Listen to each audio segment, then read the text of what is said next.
Sometimes when we do addition, something called overflow can occur.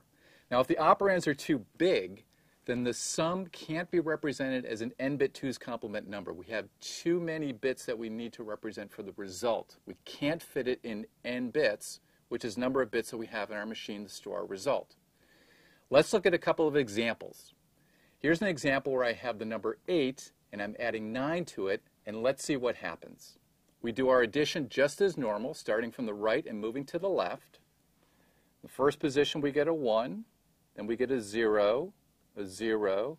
Now here we have 1 plus 1, so we get 0 with a carry into the next position of a 1, and then finally we get our result, which is 1, 0, 0, 0, 1.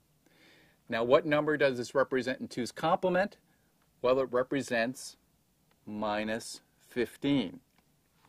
It turns out if we had another 0 that we could put on the left-hand side, one more 0, then we can get the right result. But because we have only 5 bits in this example, we don't have enough bits to represent our result, which is supposed to be 17. Instead, we're getting minus 15. Let's take another example where we're adding two negative numbers, minus 8 and minus 9. Again, we do the same procedure and add those together.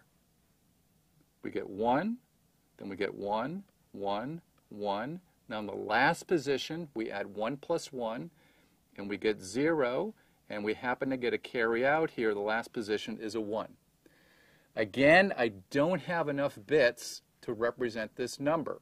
I need that other 1, that last one out of the last position, but I've only got 5 bits, so instead of getting our result, which is supposed to be minus 17, instead we get plus 15, which of course is the wrong answer. Now overflow occurs.